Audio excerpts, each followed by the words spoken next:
introduce Rob Addington. Rob is a research associate with the Colorado Forest Restoration Institute.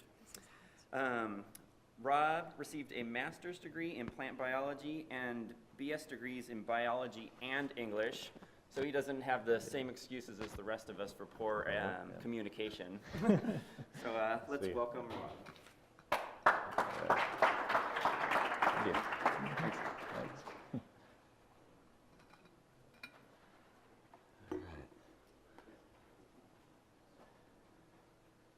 Let's see here.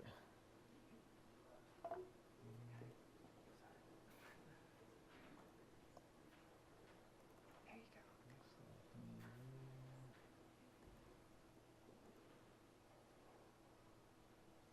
go. Okay. Morning, everyone. I'm very happy to be here, very excited to be here, and want to begin with a big thanks to the organizers of the workshop. It's been great, been a great meeting for me. Special thanks to Darren and Mike and all the student organizers, especially Jamie, who I interacted with a good bit over the last few months before the workshop here. And I want to give a very special thanks to Dr. Jerry Franklin here. Not only for being here and giving such a wonderfully inspiring talk yesterday afternoon, but also just for your contribution to the field. Dr. Franklin worked with my old advisor in the Southeast. I've spent most of my career up to this point in longleaf pine in the Southeast, and Dr. Franklin worked with my advisor, Dr. Bob Mitchell, and that system really kind of working out some of the principles of ecological forestry and applying them to that system in particular. And Dr. Franklin's work has certainly influenced me over the years, and I think that'll be pretty obvious in what I'm going to be talking about today.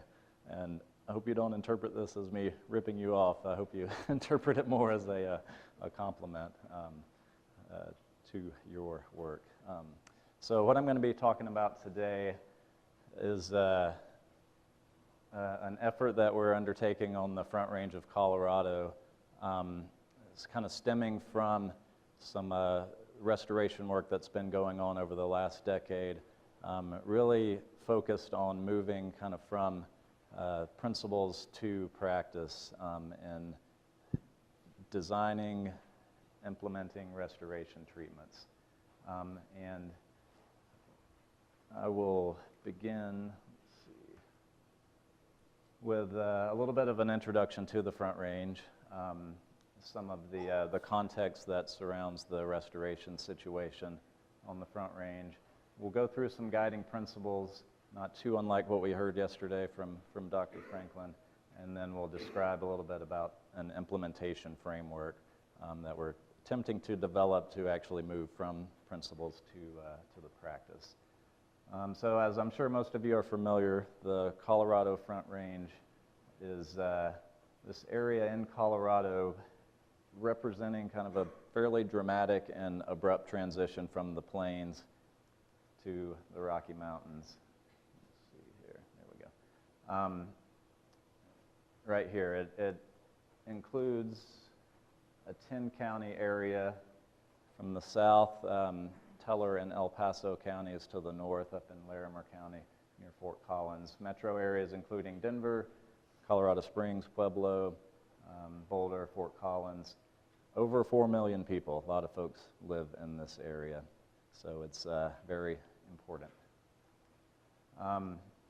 In terms of natural landscape, over 4.2 million acres of forested land anchored by a couple of national forests, the Arapahoe Roosevelt in the north and the Pike San Isabel in the south, and of course Rocky Mountain National Park in the north. All of that kind of shown in the green here. And a good bit of that forest is ponderosa pine, dry forest type. That's represented by this kind of lime green color here, mainly in the lower elevation settings.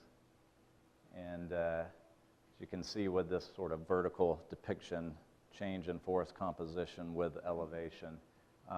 The lower montane drier forest zone is really kind of 5,500 to 8,000 feet roughly in elevation, where you begin to transition more into a kind of a wet mixed conifer on up into lodgepole, subalpine forest, and then on up into alpine tundra from there. So, as you probably know, we've been in the news a good bit in the last few years. Between the big wildfires in 2012, the High Park fire near Fort Collins, the Waldo Canyon fire near Colorado Springs, and of course more recently the floods that took place. To me, this highlights really the important relationship between the communities and the people that live on the Front Range and the natural environment. It highlights the risks, it highlights our vulnerabilities, I think. And a lot of what has happened is not too inconsistent with some of the predictions around global change and what we may need to sort of come to expect over in the future. And in particular, some of the implications of global change for the Front Range. Climate change obviously being a big factor, and I think most of the models agree now that increases in temperatures should be expected.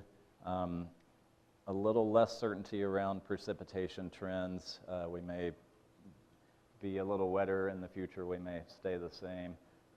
There is some indication that there may be a change in the distribution of precipitation from snow to more rain, it coming at different times of the year and in different ways, kind of explained by Simon yesterday, with potentially more extreme events rather than sort of slow and steady throughout the year.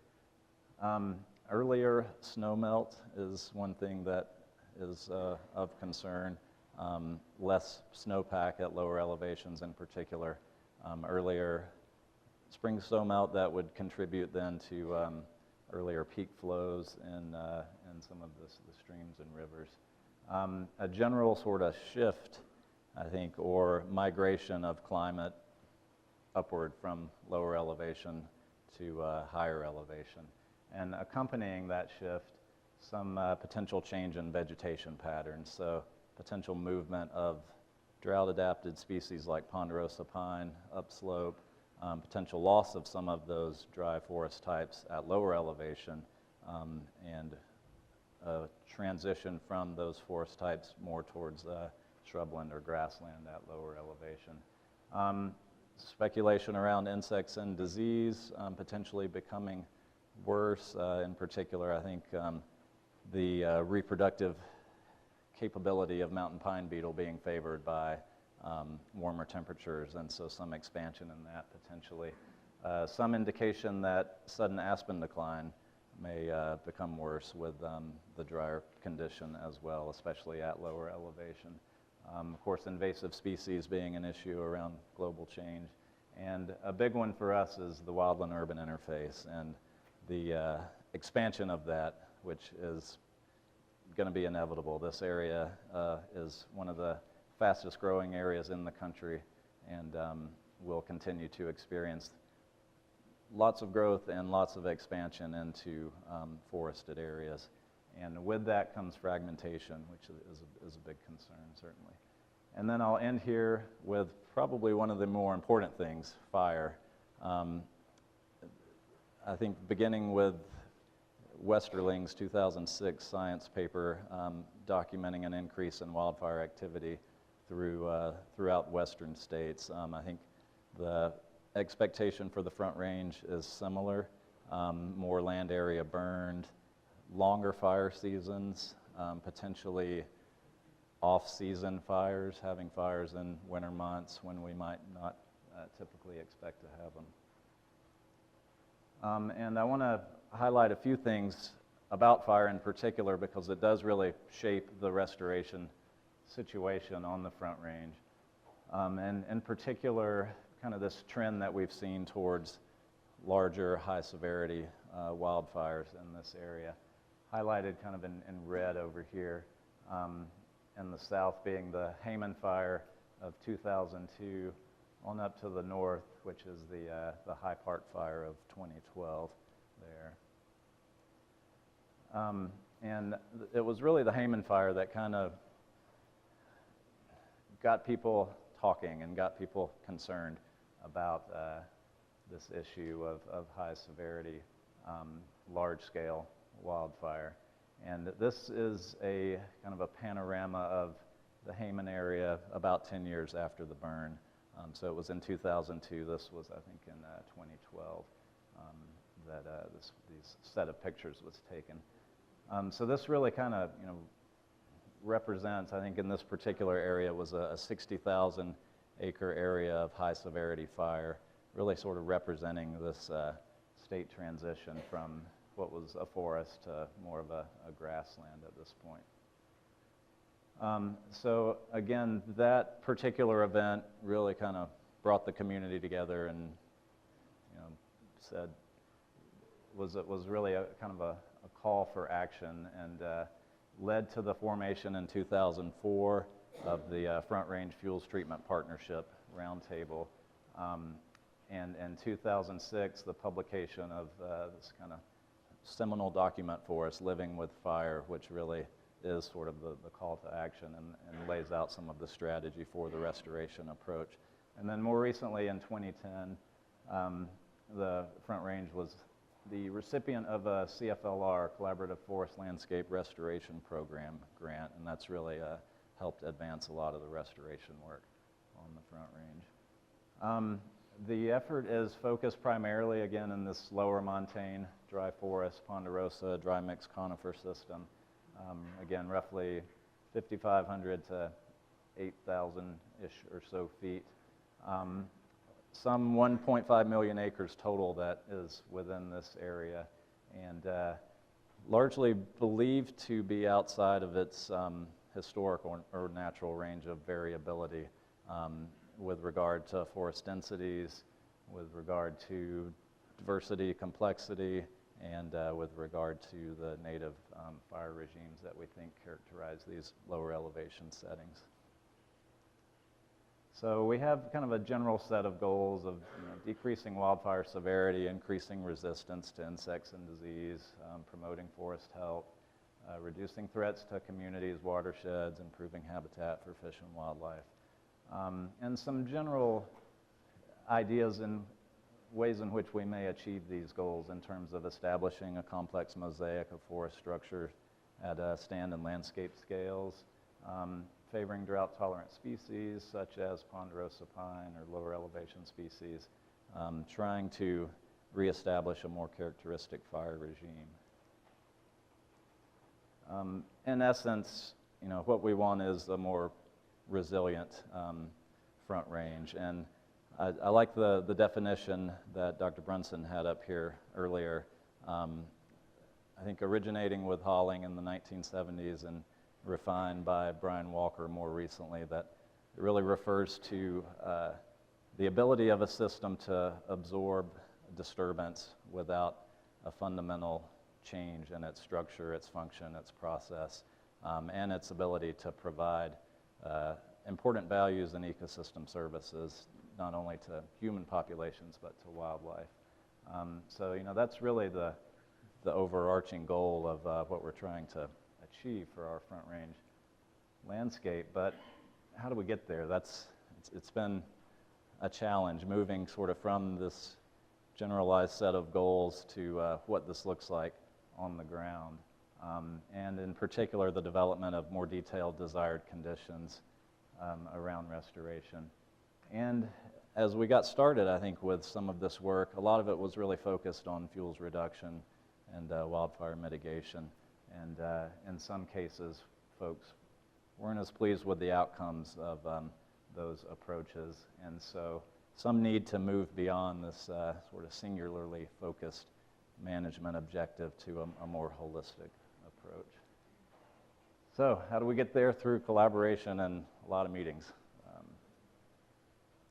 And what I want to highlight are two processes that we've been undertaking in the past year. One what we call the GTR group, GTR referring to General Technical Report. And this is kind of a sub-team of that larger Front Range roundtable group, aimed really at developing a science basis and guidelines for restoration. Not too unlike things that Jerry talked about yesterday and his recently published field guide to restoration of dry forest in eastern Oregon. Another model that we've been relying on is out of the Sierra Nevada by Malcolm North, the GTR 220 over there. And the other process being the Upper Monument Creek Collaborative, which has been organized and led by the Nature Conservancy and Paige Lewis in particular, and they've done a phenomenal job of bringing together a whole range of folks across agencies, organizations, and really trying to use a particular area to think about these principles and think about how we might apply them on the ground. And it's been just a wonderful case study and a wonderful way of thinking through some of these things. And this is just a kind of a loose list of the different groups that have been involved in this initiative. So to run through a few of the kind of key hypotheses or assumptions that are really framing our thinking around this, some of which was covered by Jerry yesterday, but we do think there is an importance to considering the historic range of variability as a guide, and in particular as a way of anticipating how systems may respond to future climate and future change, disturbance regimes and whatnot. So not being constrained by the historic condition, but rather using it as a guide for what we might expect. We may need to be accepting of novel ecosystems. If they do provide desirable values and function for us, then if it's outside of that historic or natural range of variability, we may need to kind of consider those. Enhancing heterogeneity will provide more options for adaptation under future climate conditions. Treatment approaches that are mindful of ecological dynamics, such as ecological forestry-based approaches, will help us in enhancing this heterogeneity. And then, of course, adaptive management providing a good framework for addressing the uncertainty that is just so characteristic of the restoration process. So with that sort of a foundation, we're kind of trying to develop a set of core concepts that we think are important and that we would like to impart on managers as we're beginning to think about how to design restoration treatments. One is just the concept of scale. What do we mean by scale? From plot scales, less than 1 acre, on up to landscape scales greater than 10,000 acres. And what are the important components across those scales? At fine scales, we have individual trees. They may be arranged in groups. They may be out on their own. We have this important interspace between the trees. At larger scales, we get into more of a kind of patch dynamics, forested patches versus unforested patches, and the relationships of those to one another.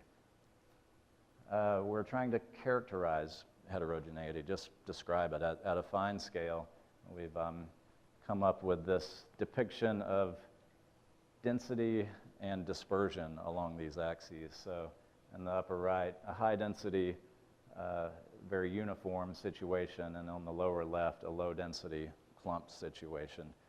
Out here on the right being a completely open area. That at fine scales, how does that roll up to a larger scale, stand scale, project scale, even a landscape scale? These are sort of extreme examples, particularly the top one, but that upper right, if we had a whole bunch of that, this is kind of what it looks like on the landscape. Under a more heterogeneous situation, you'd have more of those fine scale patterns throughout the area that would result in this more heterogeneous pattern. And then understanding kind of the environmental drivers of the heterogeneity, and in particular for us, the underlying moisture gradients and changes in moisture that occur with elevation and aspect in particular. This being a topographic relative moisture index that we're attempting to make use of. And then, of course, interactions with disturbance regimes and fire being a big one. The fire regime in general on the Front Range it's complex. It ranges from low severity at these lower elevations to mixed and high severity at higher elevations and in other areas with higher moisture contents. So really kind of trying to get our heads around some of these natural dynamics. Additionally, considering ways in which trees die, the effects of tree mortality and patterns of mortality on structure and heterogeneity. Jim Lutz talked a lot about that yesterday, which was very informative.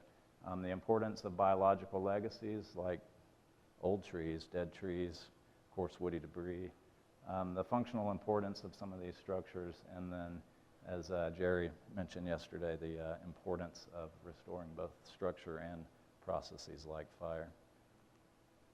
So moving from principles to practice, we're attempting to develop kind of an implementation framework, weaving these concepts into the restoration process and kind of mirroring a forest planning or a NEPA process where we try and provide some relevance to the development of purpose and need statements, proposed actions, and treatment design criteria. So we're just kind of beginning with this process of developing kind of this multi-scaled planning approach, which is aimed really at prioritizing landscapes and projects areas based on things such as these, obviously vegetation pattern and departure from a natural range of variability. Where might open forest structures be most appropriate on the landscape? Where might you want to leave more dense forest structures? Opportunities for enhancing underrepresented features like old growth, for example. Wildlife habitat obviously being important, community protection. Prescribed fire use in particular, it would be wonderful if we could do more prescribed fire on the Front Range, and anything that we can do to facilitate that I think is important. Of course, building from some of the recent wildfires that have occurred, and then of course feasibility and efficiency. And exploring the use of some of the decision support systems that are out there.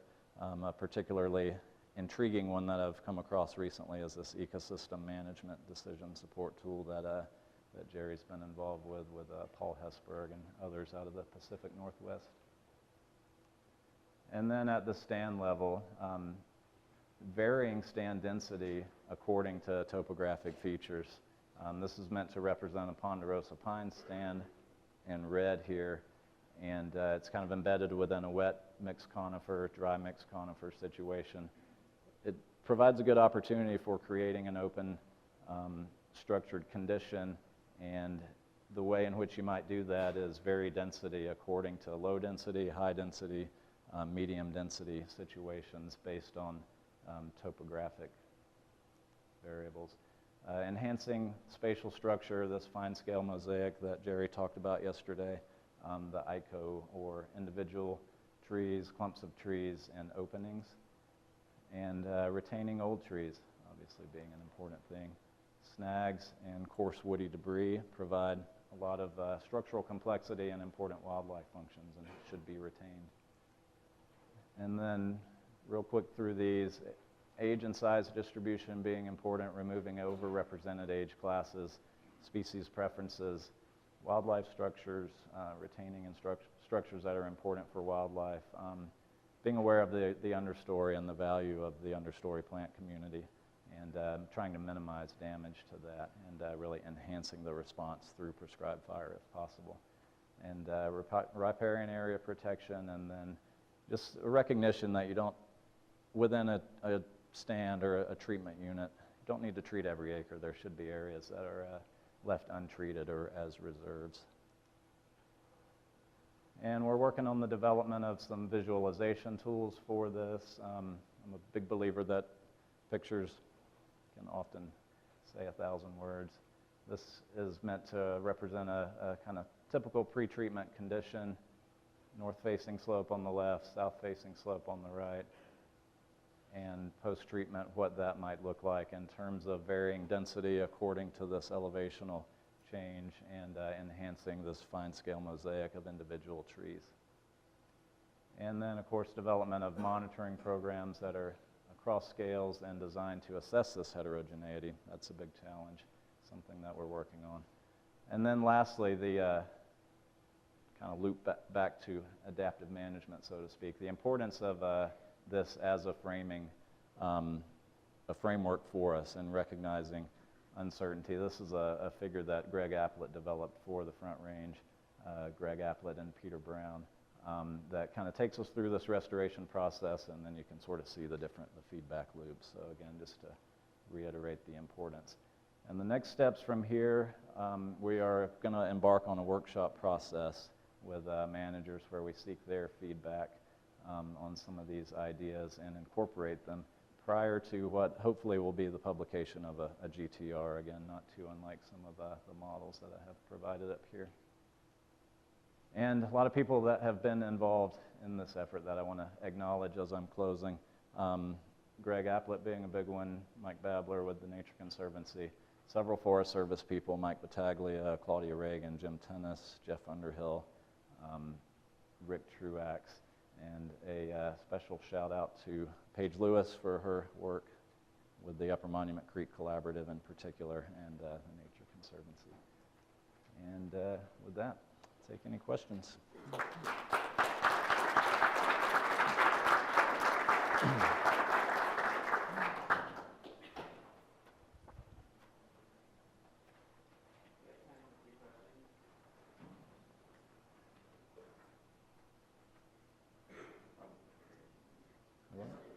Oh, I'm sorry. You guys have a well thought out, plan to restore the ecosystem, and I assume it's going to involve a lot of widespread burning and more frequent burning.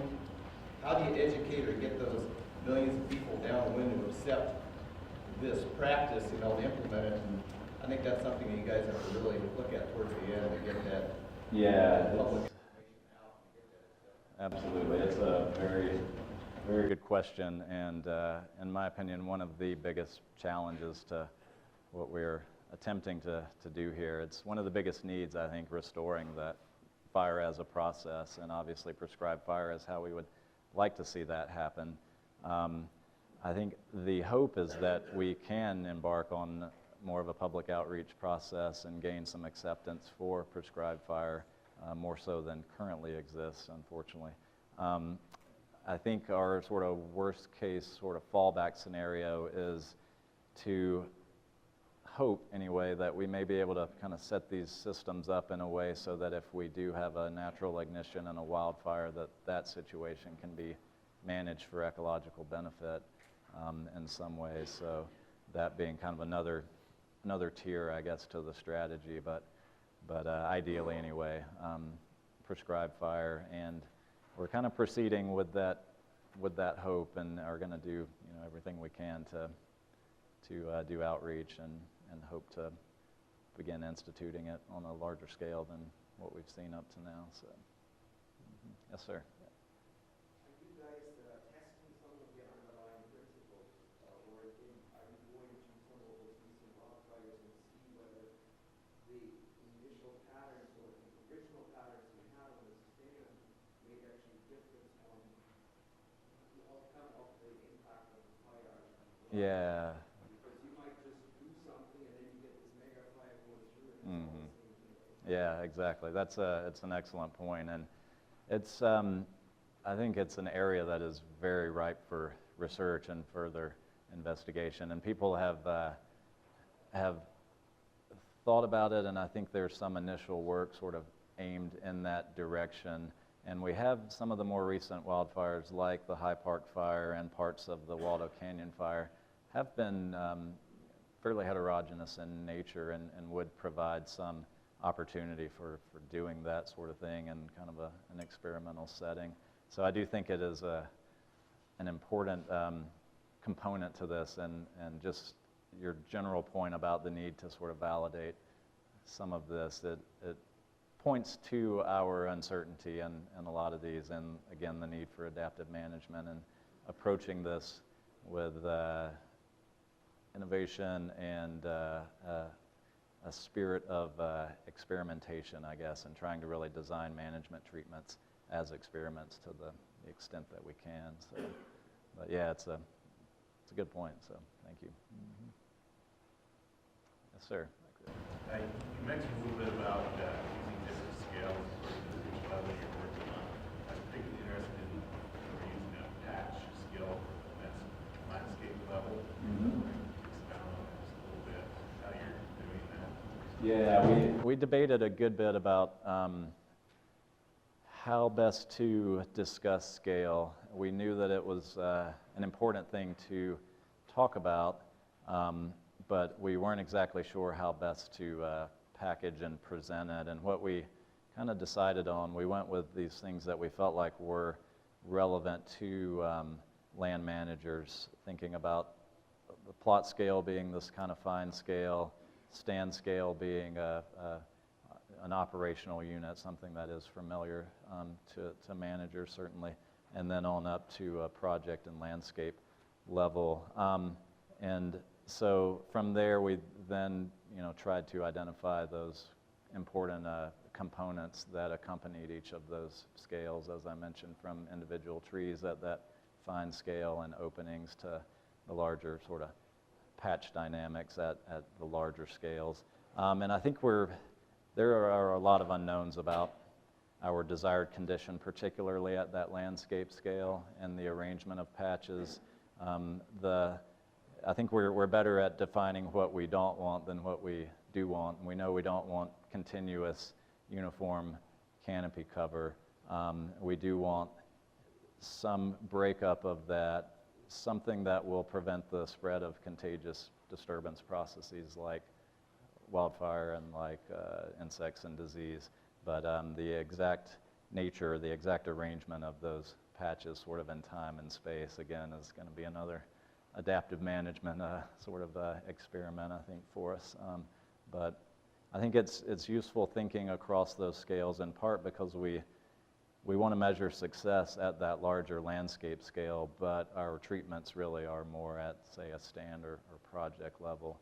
And so kind of having some understanding of the relationships across scales, and then how that larger landscape context should inform our treatment level approaches, I think, is important. So not sure if that really gets at your question exactly, but those are my thoughts on scale anyway.